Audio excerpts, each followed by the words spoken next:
You remember that show Airwolf? Mm-hmm. Did that inspire you at all? No, but I would key the mic sometimes and go da da da da da da da da da da da da da da da da. That was the And sound. it would Yeah. have that Yeah. that screaming sound. Yeah, and then they had like whisper mode on a helicopter. I'm like, if you have whisper mode, why wouldn't you always use it? Right. Hey, I'm Armando Leduc, producer, film actor, and owner of Leduc Entertainment. I've chosen a life off the beaten path and wanted to find others that are doing the same. Spaghetti on the Wall is a show based on all of the years that I've thrown spaghetti on the wall and nurtured what's stuck. We will share fun stories, ideas, tips, tricks, and more. Welcome to Spaghetti on the Wall. What's up, what's up, what's up? Ladies and gentlemen, good morning, good afternoon, and good night, depending on when you are consuming this podcast. We've got an amazing guest today. Mr. Brian Slade is here. Yeah. No, hold on. There we go. You're not hearing any of that. I had a boom boom, but I was trying to get the hand clap, so we got the hand clap. What's up, man? Didn't hear a thing, but I'm here. It's good to see you. Likewise, thanks for having me on. Oh man, thanks for being here. And thank you for your service. Yeah, well, the country's worth it, and they do pay me, so it's not all service. Heard. Are you and you are active duty, correct? I am for a few more days. I dropped my papers, and then shit gets real. So, Dude, that's congrats on retiring, man. That's fun. yeah, 27 years total. So I'm ready to turn the page. And so, what's the goal? What's after this? Well, I wrote the book, and the book was the intent of the book was really to get a word out there for a training that we're doing. And so really I've been elbow deep in that already for about the last 6 months. And I'm just going to keep doing that. So I'm already basically doing what I'm going to be doing in retirement. So are the book that you wrote, Cleared Hot, based on your just you in the throngs of it, and kind of tell me a little bit about the book and the why you started writing it in the first place and all of that good stuff. Well, as you mentioned, I spent some times in the throngs, so I was throng deep.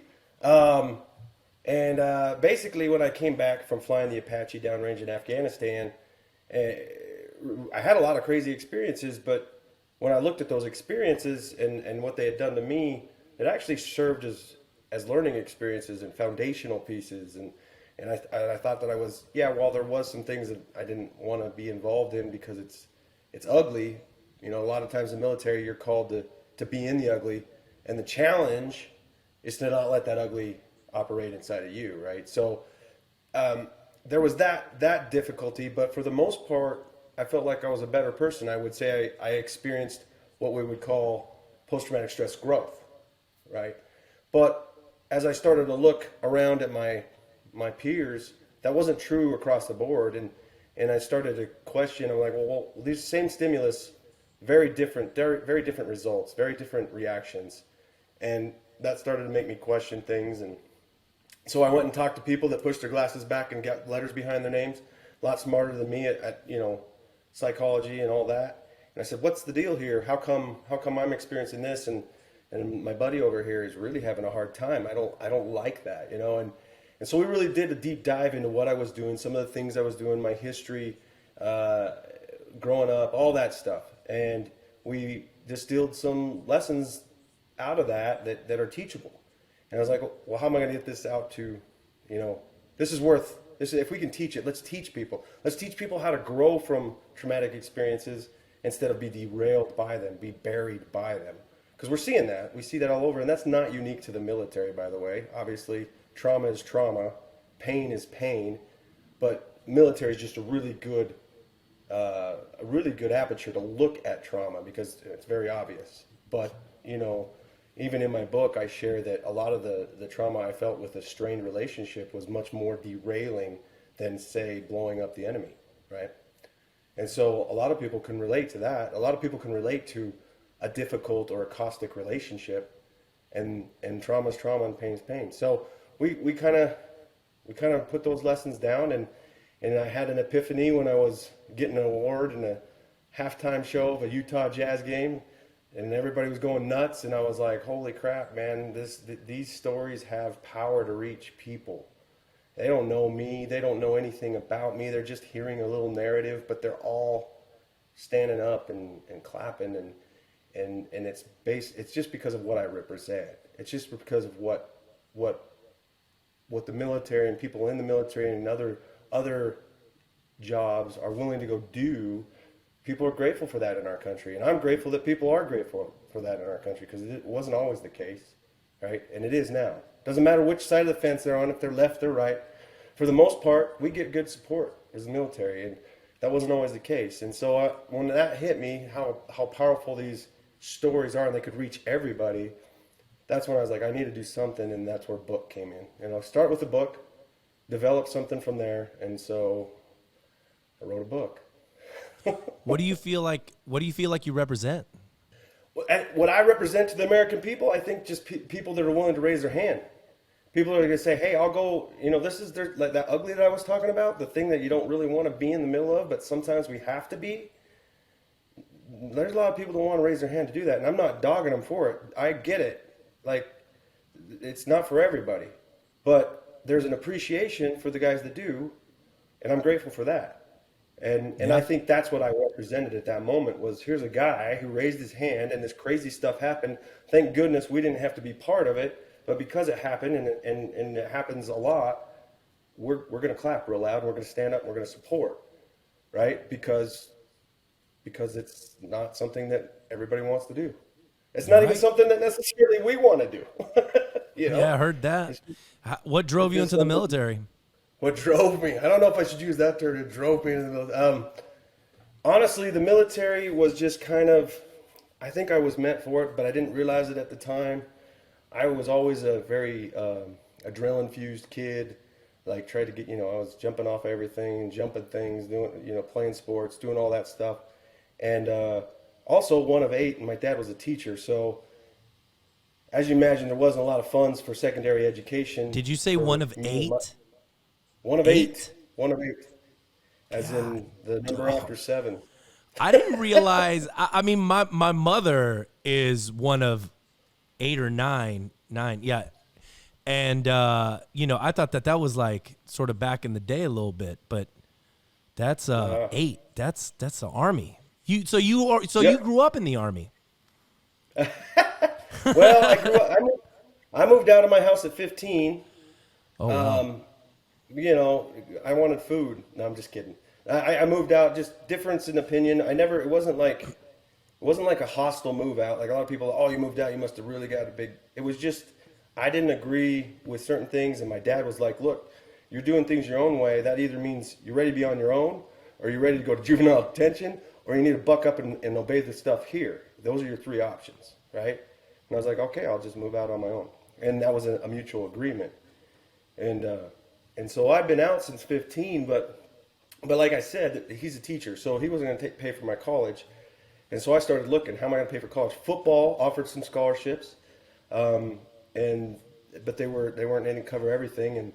And then I learned about the military and that they could pay for your school. And then I started looking into jobs in the military. And then I got an incentive flight in a Black Hawk helicopter. And the pilot did what I do when I do incentive flights now, tried to make us puke, right? So I loved it. I was like, here's a roller coaster with no rails, and I want to do this, And so then I went and ended up flying, and then, I was always patriotic as well, and then 9/11 happened, and then it was just solidified everything, crystallized it. I'm like, yep, this is where I want to be. This is what I want to be doing. So you were flying when you were in wartime. I was. The book covers a deployment I did as an Apache pilot in the Army. After that book, I transitioned to the Air Force, and I currently fly combat search and rescue. So I did both sides of the coin. I blew people up in war, and then I picked up people who had been blown up. in war and brought them back. So I saw both sides of that. What do you feel like, and you might cover this in the book, and I plan on reading it, but does it feel like you're separated because you're in the helicopter when that's, when you're in combat, as opposed to like being on the ground and actually, maybe seeing people face to face? Or so I can only speak from my position. I've never been the guy that kicks in the door and there's a guy right there and you shoot him. I haven't been that guy, right? And there's guys that I know, the buddies of mine that are that guy, and I have the deepest respect because that is really up close and personal, right? But of course there's a layer. You got air and you got a machine between you and the enemy. But many times my machine became compromised due to enemy fire, like losing engines and getting things shot out. And even my co-pilot took a round and shattered his femur and wrapped his leg around our controls. I mean, so I don't think, like didn't feel that separated. I mean, right. Because, we'd get shrapnel in the machine, we'd get holes in our, we'd land. Sometimes we knew because we were in the middle of a fight. Sometimes we'd land and I remember one time we landed and we looked at the main rotor blade and there was a hole about that big in the main rotor blade, right? And we're like, well, we weren't even in a fight today. Where'd that come from? So yeah, I wouldn't say it felt too distant, but obviously it's not kicking in the door and looking the guy in the eye and pulling that trigger. That's a different thing, and there's a different level of respect I have for those individuals that are willing to do that, right? Is the mindset when you're in war mission focused, right? Like not necessarily, there's no time for emotion, right? It's mission focused. It's this is the objective. Let's go. Really not much time to think about or, internalize how you feel about it. So I would say yes, but here's the transition now. A lot of people think that the mission when we go over there is all defend the United States or do whatever. And that's what, maybe when you leave, that's what you're thinking. Hey, we're going out there to try to make sure we get Osama bin Laden or whatever the mission is, whatever the overarching mission is. That's what maybe gets you out the door. But once you're on the ground, boots on the ground, once you're in hostile territory, that mission quickly shifts to taking care of your brother, right? To making sure we all make it back alive. And I think that mission shift has been true. I've talked to guys in World War II, I talked to guys the Korean War, Vietnam War. That mission shift is always true. Because the bottom line is you can go out there with this sense of patriotism and whatever, but that's why they teach, that's why they teach team. That's why we go through boot camp. That's why you fight for your brothers and you always will. That's where you can go shoulder to shoulder. Because when the crap hits the fan, the Osama bin Laden mission isn't right in front of you, but your brother is, right? And there's a chapter in the book that I call Pretzel Maneuver, and it was a day we were flying down what we call the green zone. In Iraq, the green zone is the safe place. In Afghanistan, the green zone is where all the bad guys are. It's not the safe place, right? We were purposely flying down the green zone to try to kick a hornet's nest because that's what you do as Apache pilots. You kick hornet's nests and then you try to swat hornets. That's literally your job, and that's what we were doing. Well, that's we were flying. Crazy. That's your job. That's your job, right? And like, all right, here we go. We're just bumping in right in the middle of it to start. Yeah, and that's what we were doing. And I asked my wingman, I said, hey, instead of flying over the desert to get back to, we were doing some coverage over a city called Musa Calais. Instead of flying over the desert, we know where all the bad guys are. They all pushed out of the city that we're covering. We know they're down in the green zone. We know that's where they're at. I was like, instead of flying over the desert, why don't we go up the green zone and see if we can swat some hornets? And they were, of course, they were on board. Let's do it. And so the technique we use is called high-low. We had one bird low and the other bird high. The bird that's low is kind of a lure, right? We're basically saying, look how low and easy we are to shoot. And the bird that is high is kind of keeping an eye over everything. And once it kicks off, then we become a lethal team to deal with. And so that was really the technique we were using. And we got called from a FOB, a forward operating base, and they said, "Hey, Apache's overhead. We were just taking indirect fire from a bongo truck, which is like a flatbed truck and a minivan. If they had a love child, that's a bongo truck, right?" So they gave us grid coordinate. We flew over there. We saw the bongo truck, but there was nobody around it. And I was about to report back and say nothing significant to report, when all of a sudden I just see stuff lighting up. I see muzzle flashes and everything coming up from the ground. So I said, never mind. And we just start engaging. And I'm about to call it back to my wingman. As I turn outbound, I'm calling it back to him and say, "Hey, we were taking fire, return fire at this," and follow, hit my hit is what I was saying to him. And as I turn back and I look back over my shoulder to see him, to find the other aircraft, I see these giant, like I would call them flying basketballs, recoilless rifle rounds coming right at him. And they were coming at a trajectory. In the Apache, you don't have a real good look down angle off your nose. So you can't really see down. You can see out, but you can't see down. And so I told him, "Brake right, brake right." And so he brakes. And as he brakes, I swear, it's all visual illusion. I don't know if it's accurate, how close it was, but to me, it looked like if he didn't brake right when he broke, that thing would have taken out, come right through the bottom of the helicopter, right? Because as he broke, it looked like it just missed the helicopter, wow. Right? And so I roll in on that. We call him a POO, point of origin. I rolled in on that POO and started engaging, and I told him what was happening. He abbreviates his turn to cover my 6, and he sees the same thing from a different POO happening at me, directs me to brake, right?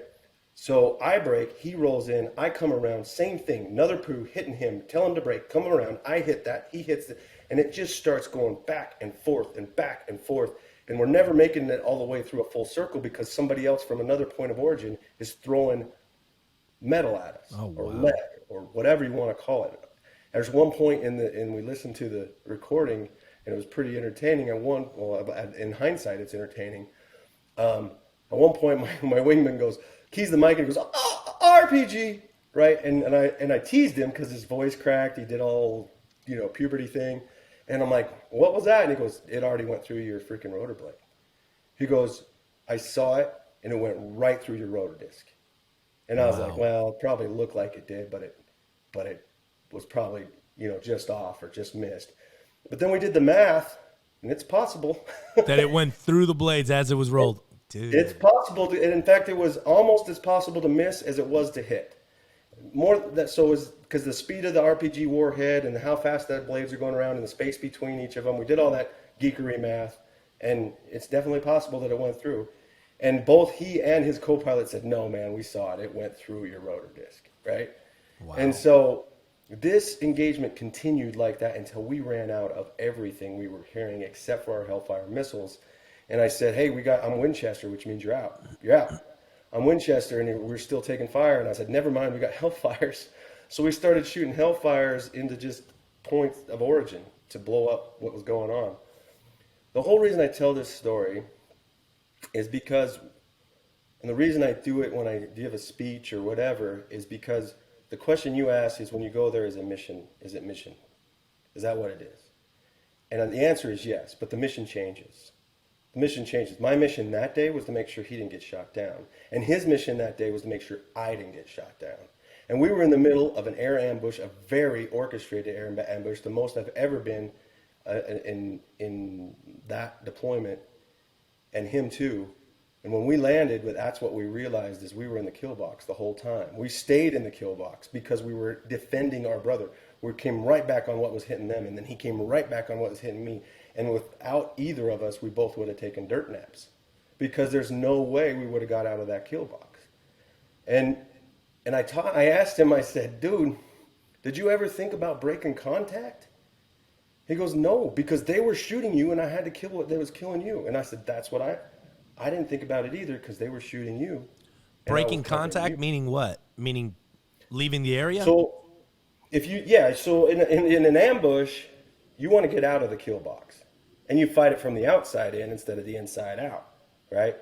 Right. But we were dead center in that kill box, meaning all the firing positions were designed to hit us in this, it's a box, a three-dimensional box, if you will, of corresponding crossing fires, right? So designed to shoot down an aircraft. And quite honestly, they should have. They should have absolutely got at least one of us, if not both. And I think 9 times out of 10 they would have. To be honest, it was that good. It was a good ambush. But you only need 1 out of 10. And we took it back and we did the lessons learned. And quite honestly, you know, it's easy to go back and because we kicked some butt that day. I mean, the guys went down, the ground guys, and said they couldn't even count how many bad guys. It was a lot. And we went back and we debriefed our unit. And this is a lesson even in business, right? So a lot of times we win, but we did it the wrong way, right? We won, but we did it the wrong way. And in those moments, you got to stop from doing the pat on the back and really tear it apart and say, okay, what should we have done, right? And we did that. And then like about 4 or 5 days later, somebody else got into a very similar ambush. They broke contact immediately and attacked it from the outside instead of from the inside. And so that might have been one of the 9 out of 10 where they ended up. But because we shared that lesson, because we talked through and didn't just pat ourselves on the back and sit there with the hubris of, hey, we will always win, then hopefully, you know, the other guys live to fight another day. But yeah, to answer your question, the mission is what you focus on. But that mission changes. It's a dynamic rolling target, if you will. You remember that show Airwolf? Mm-hmm. Did that inspire you at all? No, but I would key the mic sometimes and go because if you remember, that was the and it would have that that screaming sound when it goes. Ethan over here is 21. He has zero idea what the hell I'm talking about. It's like and then they had like whisper mode on a helicopter. I'm like, if you have whisper mode, why wouldn't you always use it? Right. I always remember just that yelling that and it would just and it was going. Yep, which no helicopter makes. No helicopter. Right. No. Yeah, I wouldn't think. What is the how fast do those Apache helicopters go?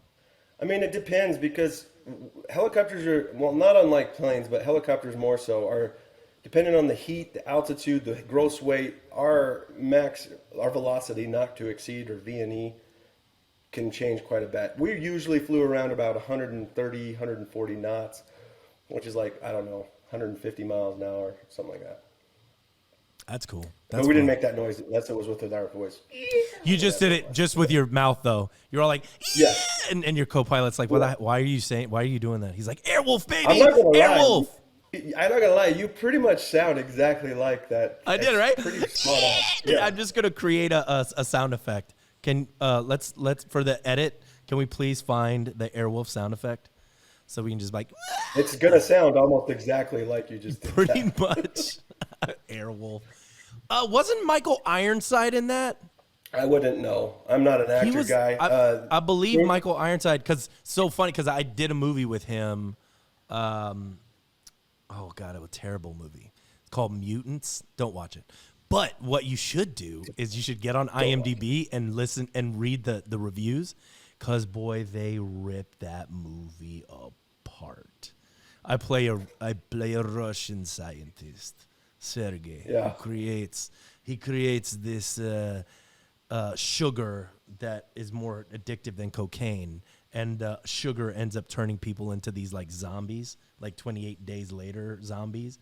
And then, and then they go crazy. So it's a movie, but whatever. I digress.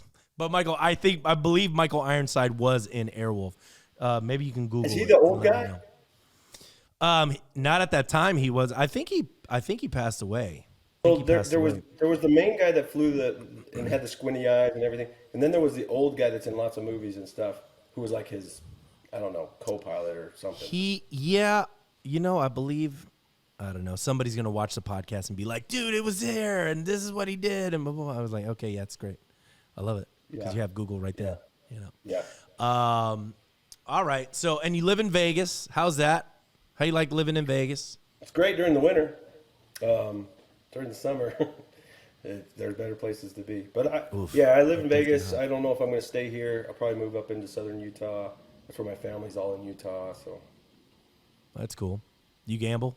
I mean, I'll play cards. You know, I like some Texas Hold'em. In fact, one of the chapters we talk about playing Texas Hold'em downrange to kind of, you know, knock the edge off and also pay for my monsters that I needed to drink. And so, yeah, I play a little cards. I mean, I would imagine, you know, surviving, you know, such an ambush, you'd feel super lucky. So I'd be living at the I'd be living at the casino. You know, the crazy part of that whole engagement, and it was really probably the most, well, not probably, it was the most choreographed engagement. I was on lots of engagements and lots of fights with the enemy, and that one by far was the most lethal potential. And we landed, I was certain we would have looked like Swiss cheese because we come home with holes a lot. Like we come home. Y'all didn't get hit? Yeah. There wasn't one bullet hole in either aircraft. What? And we went through that. I said, "No, do it again. Do it again." Were you guys fighting stormtroopers? You know what? You know what it reminded me of? Have you ever watched Shanghai Nights? And yes. the Owen Wilson's character can't shoot worth anything. Yeah. And at the end, he goes in, he's going against the bad guy, and he's shooting the guy. He's like, "I had one bullet. He had like 50 bullets." Blah blah blah blah. Right. And then at the end, he doesn't get hit, and he just goes, "I am invincible," right? And so it was kind of like that. But I made the joke, and I have to be careful because this is cancel culture. But I said to Jeff, the pilot, I was like, "Well, I just guess that means God's greater than Allah, because holy crap, right?" And here's the joke: Allah, it means God. So. Yeah. No, I get you. I got right? it. So it's just God is greater than God. It doesn't Sure. really carry the weight that's out there. But it was just a point Hey, look, saying, you're in it. Whatever, man. I can't tell you what to say and how to think and how people these days are just way too sensitive about words. well, I agree. And here's something that people just can't really come to grips with unless they've been there. When you're in those, like I said, war is ugly. War is ugly. You develop almost a dark humor to cope with it. 100%.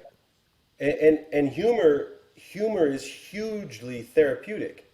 It's hugely beneficial. So, you know, it's easy to sit home from an armchair and be like, "Hey, how dare they say that? That's just so insensitive," or whatever. And like, it has nothing to do with the people. It has nothing to do with anything. It's really just we're in something crazy that doesn't make any sense. We're just going to throw some jokes out there to laugh, right? And it's as simple as that. And I don't judge it. Definitely don't judge it. So you were talking about post-traumatic stress growth. yeah. I love that. Is this something that's been coined? Is this something that you made up? This is the first time I'm I hearing thought I it. did. I thought I made it up, Yeah. and then I started looking it up, and it turns out it's a real thing. So Okay, cool. yeah. So at first I was like, "Hey, I think I've experienced post-traumatic stress growth," and you know, everybody I said it to was like, "Oh, I've never heard that," and I was like, "Yeah, it's because I made it up," and then I looked it up, and I was like, "Oh, I'm a liar. I didn't." Well, that's all right. You still made it up. Doesn't mean that, you know, doesn't mean there's a phrase that I use is you're preaching to the preacher. So please, you know, keep using it. See if it catches on. But Yeah, and I'm not the only one that experienced that growth. There were guys I flew with that are the same way, and so a lot of times, and this is something that I hate. I feel like there's this big perception that it's a foregone conclusion when a man goes to war or a woman, they're going to come back as a broken version of themselves. That's a foregone conclusion in a lot of people's eyes, right? Not everybody's, but in a lot of people's eyes, that's a foregone conclusion. And here's the deal with trauma. We can all agree that trauma is powerful. I don't think anybody's going to argue with that. Trauma is powerful. It has the power to weigh you down. It has the power to even make you feel like you're so overwhelmed by it that you're willing to take your own life, right? That's power. That's real power. But the analogy I always use is a lightning bolt hits you dead in the head and you're dead, right? That's just the way it is. That's power. It will fry you. But a lightning bolt captured and redirected can light a city, right? That's power. Did you come up with that? Trauma, huh? Did you come up with that? That's me. I love That's it. me. I love yeah, that. There you go. That's great. So, no, don't Google it. Maybe I'm wrong. Maybe somebody else said it before, but I'm pretty sure that one's me. That's great. I love that. So don't swallow the lightning bolt. Redirect it. And that's what the training that we're doing now is really letting guys accept that experience is for us, it happens for us, not to us. And whether it's good experience, bad experience, there's growth that can come from that. And that's all that is redirecting that lightning bolt. The trauma is your superpower, right? Trauma can be your superpower. When we see people like, oh, so-and-so grew up in this terrible situation, and then this happened to him, and then this happened to him, and despite all odds, they ended up being this amazing person. And I say, bullshit. That is bullshit. He did not become that amazing person despite all odds. He became that amazing person because of all odds, right? Those things were his building blocks. And now they're the foundation of the best version that guy can be, right? Hallelujah. So, glory. Hallelujah, man. Preach. I mean, that's amazing. Yeah, look, thought process, perspective, mindset, it really is about the lens you put on your face every day, right? People ask me, Armando, you're so positive every day. Every day can't be a great day. I'm like, it's a fantastic day. It's a fantastic day because I'm focused on the good things and the gratefulness. And, if I wanted to focus on I can. Easy. I can. Easy. That's super easy. But right. I choose to put the lens on of these rose-colored glasses. I don't watch the news.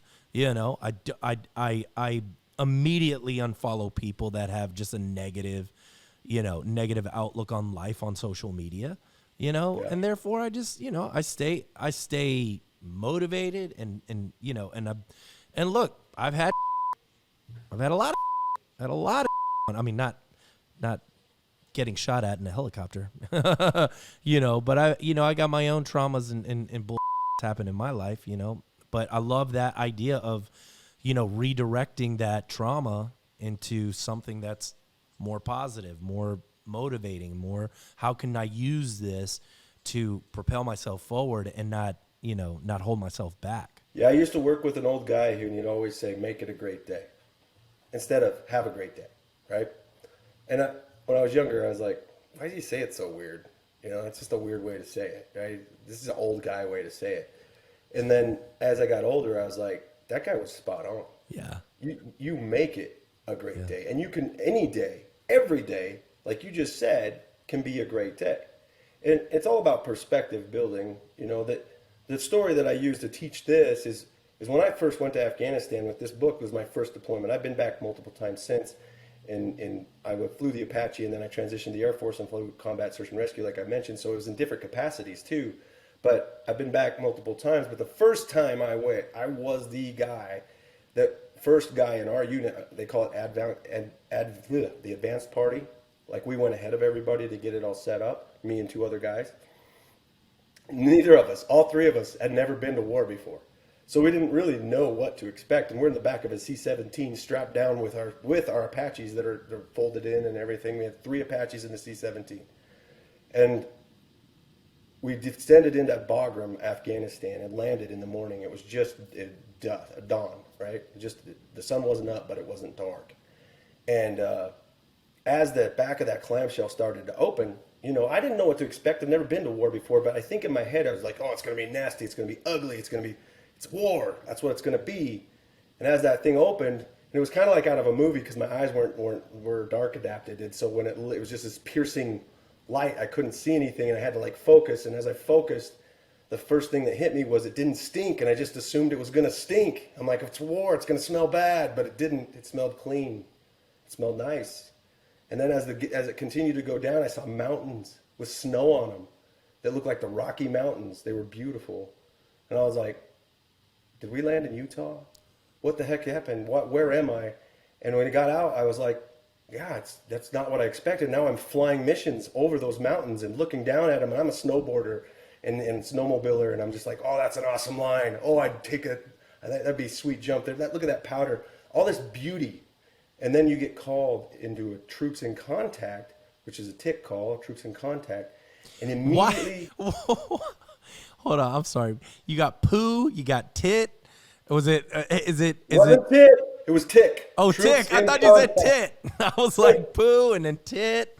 No, I'm sorry. Go ahead. Yeah, that's all on purpose. Anyway, guy calls. Apache in the area. We're taking fire, effective fire from the 120. Unable to return because their heads are down. We need immediate suppression. Well, that feeling of beauty just went to holy crap. We got stuff that's happening. So yeah, that's what we do. We're going to come in. Where's your position? Where's the enemy? What are we going to do? You can hear him keying the mic. You can hear the energy in his voice. You can even hear gunfire in the background. You know, stuff is happening. And then they call us in with the big guns, and we make stuff happen. We're in the gunfight. That is now our focus, is the gunfight. The mountains are long in the back of our head. That beauty is all back there, and the ugly is all right in front of us. And him on the ground, his head down in the dirt or wherever he is behind cover and concealment, even more in that gunfight, focused on that gunfight. It's all you can see is that gunfight.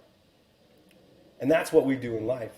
We get in gunfights and we focus on it, and we get fooled into thinking that is the reality. That is all there is, and that is not the truth, because that gunfight will end. That is finite. Guess what's never changed in the middle of that gunfight? The beauty of those mountains. I don't know if you can hear the jets going overhead, but that's not a special effect. That was real jets. Right. All of a sudden, I'm hearing, and I'm proud to be an American where I leave that. Right. Oh, God. Yeah, like no, that wasn't a special effect. That was a real jet. There might be another one here in a minute. Right. But the mountains never went away. The beauty never went away. That's the infinite. That's what's there. And I even say the further you get up, the bigger your perspective, the more beautiful it gets. Like, if you get up, 30,000 feet, you look, I don't care if you're over the ugliest place in the planet, you start to see the curvature of the earth. It's beautiful in every direction, right? It's just beautiful. And that's not going anywhere. No matter how many gunfights are beneath you, that beauty is infinite. And if you go even further, and I haven't ever done this, but if I was in space, I would imagine that looking at the earth and everything else, what kind of a beauty and majesty would that be? And the cool part about thinking about it that way is once you get that far away from it and your perspective is raised that far, that high, there is no direction. It's not beautiful in every direction. It just is. It just is beautiful. There's no direction. There's no up, there's no down, there's no east, there's no north. It's just beautiful. And if that's your perspective, then it's really easy to deal with the gunfight. It's really easy to realize that the gunfight is something you're getting through, and that when you look backwards in your life and you start marking where you grew and what you learned and how you became who you are in the good ways, you'll realize the biggest lessons are after obstacles. The biggest lessons, the biggest growth happened when something bad happened, you got through it, or something self-imposed like a goal, an obstacle that you achieved, now you had that growth. So you start to be able to see that, play it forward, and understand that the mountains never go anywhere. Yeah, bring on the gunfight. Gunfight's for me. The gunfight for me, right? It's so I can grow. That's what it's there for. All right, so that's for what that is worth. I think that's a big part of experiencing post-traumatic stress growth versus damage, which I call damage instead of disorder, because I don't think guys are broken. I think they got some damage maybe, but they're not broken. It's just how you experience it. It's just how you digest it. Don't swallow the lightning bolt. Amazing. Brian, tell us where we can find you. We could take this on. I mean, we're already over time, but tell us where we can find you, where they can get the book, and because I know we have apparel lines, chair flying, your nonprofit. I mean, there's just so much to unpack here. So, but where can they go to find out more about you, to read the book and connect with you?